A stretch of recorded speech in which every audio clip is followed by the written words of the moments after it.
The theme of our event today is Path to 5 Trillion, Role of Financial Sector. This, of course, is in reference to India. Few would actually disagree that India has all the potential for reaching $5 trillion, right, and much more. And few will also not disagree that financial sector has the key to delivering this, right? We will be discussing this and much more throughout the event today, starting with our keynote address. And for our keynote address, I would like to welcome Mr. Deepak Parekh, Padma Bhushan and Chairperson, Governing Council, SPJIMR. He, of course, needs no introduction. There is an endless list of organizations he is the chairman of.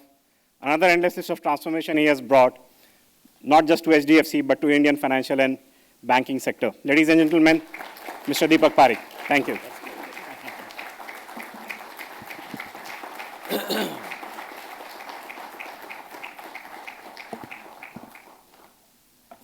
My friend and colleague Arundhati Bhattacharya, Dean Dr. Ranjan Banerjee, Professor Neeraj Swarup, faculty members, students, ladies and gentlemen. Thank you for inviting me here today. I'm delighted to be a small part in a large initiative taken by you, Ranjan. I'd like to take this opportunity actually to acknowledge that under the able leadership of Ranjan Banerjee, the standing of our institute, SPJIMR, has been considerably enhanced over the years. It is no mean feat that SPJIMR is ranked among the top 200 MBA programs in the world, and only 5 Indian institutions have made it to that mark. Do allow me to take some credit for making a good choice of a dean.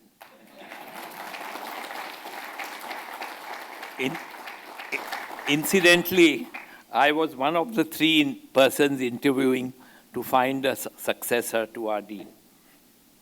A dean has multiple roles to play. More importantly, he must be liked by 3 constituencies: the governing board, faculty, and students. Having had the opportunity to observe him in close quarters, it is quite amazing how Ranjan Banerjee manages to strike the perfect balance. Ultimately, leadership is about carrying people together, carrying people with you. Leadership is about working without egos, without one-upmanship. Leadership is about being very passionate in what you do. We are also very fortunate to have Neeraj Swarup spearhead the Center for Financial Services. Neeraj, as you heard, is a seasoned banker, as you know, having worked in India and abroad, and has now traversed into the world of teaching. With the experience of being a practitioner and a professor, Neeraj is the best choice to lead this initiative of SPJIMR. Through all the years that I have known him, he has always been soft-spoken. I have never seen him get angry in our bank, balanced in his views, and easy to get along with. Neeraj, I wish you the very best in your new endeavor. So let me offer some thoughts on the subject, what Neeraj is going to do, the Center for Financial Services. Actually, it is a combination, is a triumvirate of that binds together 3 critical, crucial relationships: academia, policy making, and industry. These 3 relationships are interdependent and mutually reinforcing. To my mind, this is a win-win situation. Policy making is most effective when it is an inclusive, consultative process and backed by data, strong data. The thought process, benchmarking of best practices, incubation of ideas and research is best provided by academia. Industry has often felt that a small fraction of students are job ready. We have to solve this issue. Industry still is not happy with the type of graduates that come out. Of course, I'm not referring to students of SPJIMR who are in a different league altogether. Yet we must be cognizant of the fact that most students in India still lack skills and attributes needed by the corporate sector. And this is why joblessness is increasing amongst Indian educated youth. Often the curriculum is outdated, and often the curriculum is irrelevant. In equal measures, we as corporate India must also shoulder the blame, as it hasn't done enough to seriously encourage rigorous apprenticeships, rigorous internships. I know many companies who just want to stay away from interns. They don't want to. Even large companies are averse to taking people for 2 months and 3 months, which is very common all over the world. And lastly, practitioners, policymakers, and academia must interact with each other in a more formalized manner. This will foster stable, transparent, fair policies, enable a stronger entrance-level workforce, and ultimately be the impetus towards sustainable long-term economic growth. So the ones at the forefront of this initiative, like Ranjan and Neeraj, and more so to the silent workers in the background, and I must say there must be quite a few silent workers, students particularly, a very big congratulations to each and every one of you for your efforts to facilitate the launch of this center today. Let me turn my focus to the Indian financial sector. If only one looks at the stock markets, it has been a rough roller coaster ride. If you look at just the last quarter's GDP growth or even immediate GDP forecasts, there are reams and reams of negative predictions for the Indian economy. But only if you understand the structure of the Indian economy and also factor global economic slowdown, it becomes very clear that India's growth rate is still at the forefront. Yes, we are facing short-term challenges, particularly on the consumption growth. But these appear to be cyclical in nature and not a deep-rooted malaise. So the big question is on everyone's mind is, how will India achieve the goal of $5 trillion economy? Again, there are thousands of economists, researchers, columnists, social media commentators sprouting their mantras on how to achieve this. And the list of recommendations to get to that $5 trillion mark keeps getting longer. I want to take a step back. India today is a $2.8 trillion economy. A pertinent question is, how did we get there? How did we get to the 2.8 trillion economy? I can virtually say this in my sleep, that India took 60 years since independence to become a $1 trillion economy. India became a $1 trillion economy in the year 2007. India became a $2 trillion economy in another 8 years. In 2015, India became a $2 trillion economy. Today it is 2.8 trillion. The next trillion will be added in 5 years. That is, in 2020, India will be a $3 trillion economy. The key point is, each trillion is being added in a shorter time span. Let's be clear. The question is not whether India will become a $5 trillion economy. How soon we can get there is the issue.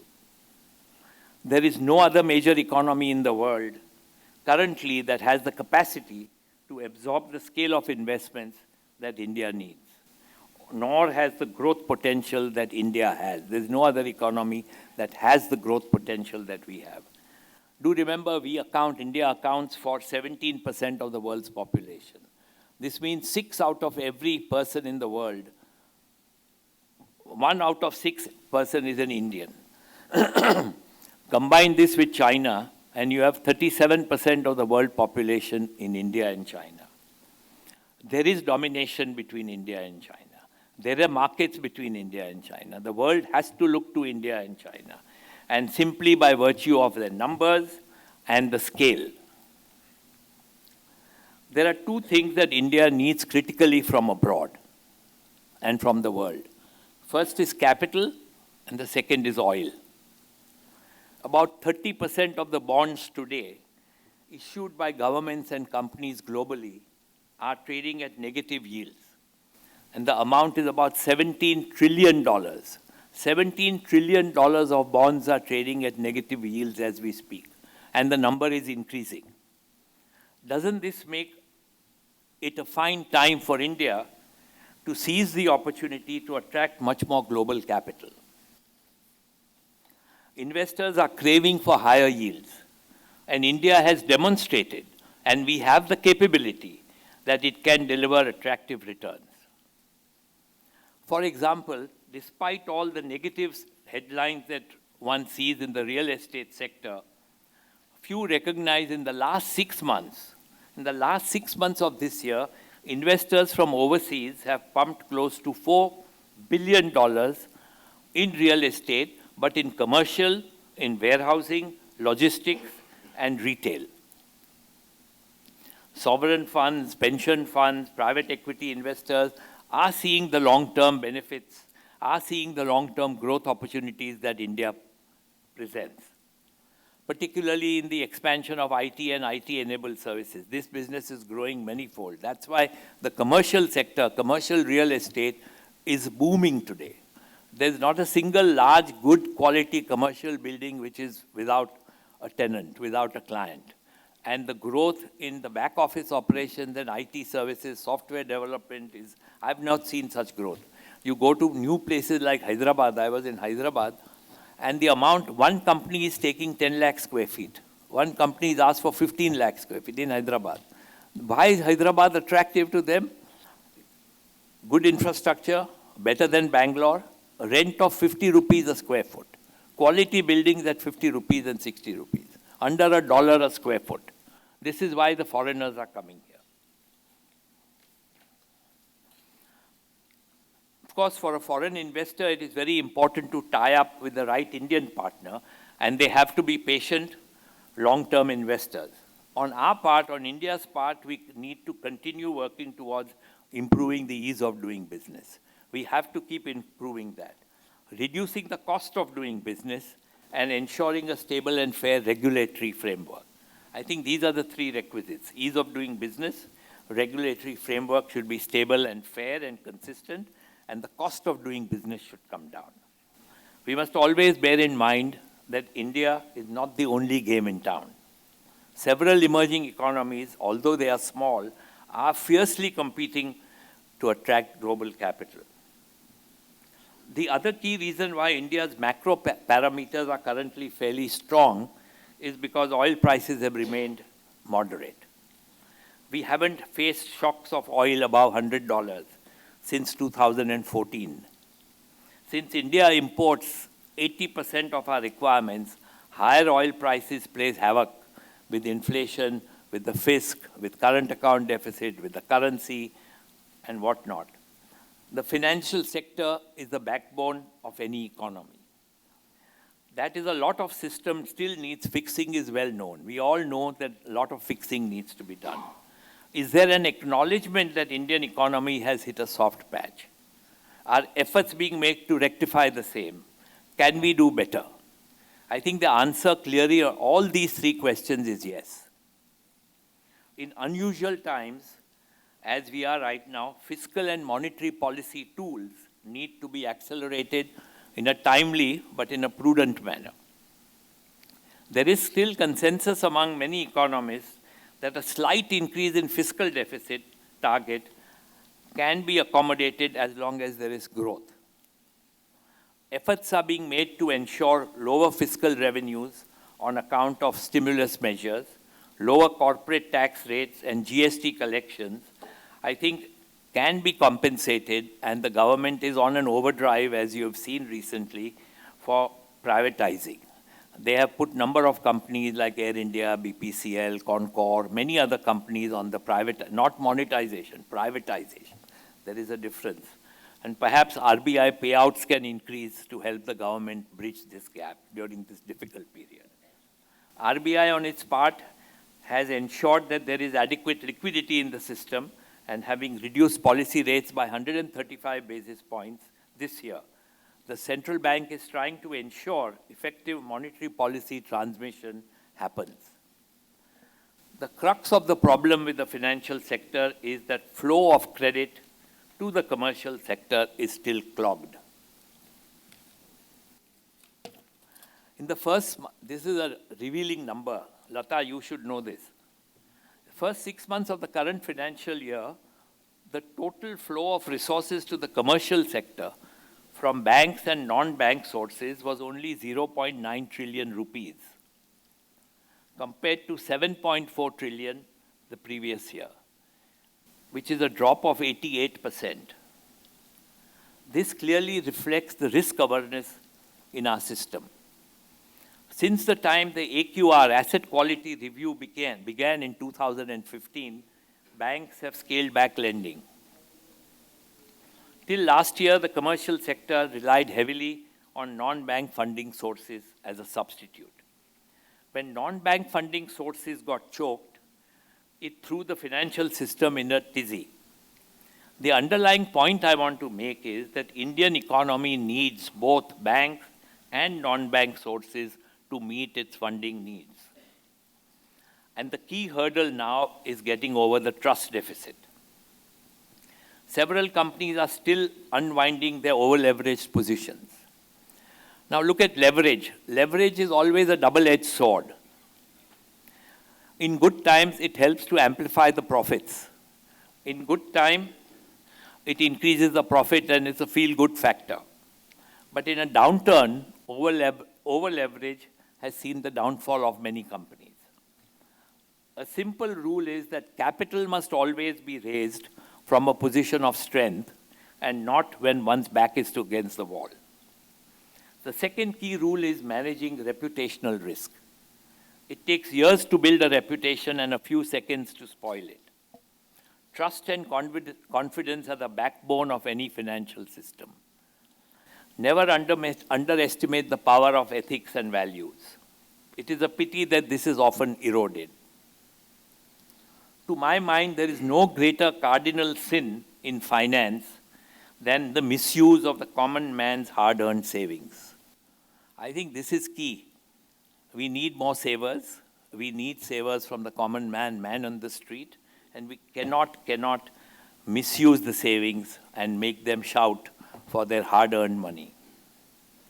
It seems brutally unfair that we have allowed a system of loan waivers and write-offs every now and again, but yet we do not have a robust enough financial system to protect the honest common man savings. And mind you, this problem isn't just in India, it's a financial problem the world over. India needs more savers in the country if credit has to grow. The savings rate of 30% of GDP has been showing downward trend over the past decade. Household savings is very important for the Indian economy, and that is why there is likely to be a threshold beyond which lowering of interest rates becomes difficult. Indian savers prefer assured returns, which is why fixed deposits still continue to be the preferred choice of savings. Fixed deposits with banks is still the preferred choice of the common man. We have got to get younger people insured much earlier in life. We've got to get more youngsters to become patient long-term investors, long-term savers, and investors in equities and mutual funds. I'm optimistic though, and I believe that we are moving in the right direction. Take for in 2014, assets under management of mutual funds hit the 10 trillion rupee mark in 2014. In 3 years, it became 20 trillion. In 2017, it became a 20 trillion asset management. In 2019, as of August, it is 25 trillion rupees. And 60% of industry investor base are retail investors. 60% of this are retail investors. So India still remains a hugely unpenetrated financial market. And that is where the focus of growth should be. This is why I come back to the point I started with. India's sheer number means India has to grow, and India will grow. We have to take it in our stride that there will be times when the Indian economy will grow exponentially, will grow glowingly, will grow at a faster pace. There will be other times where the growth will be moderate, and there will be times when the growth will be slow, but we still have the potential to grow. Market cycles are inevitable, and we must have the capacity and the courage to face them. But as long as we are able to self-correct and work towards financial sector reforms and enable policies, encourage true and fair entrepreneurship, and have a stable rule of law, I think there is no reason to believe why we cannot reach to the $5 trillion economy sooner than later. Thank you.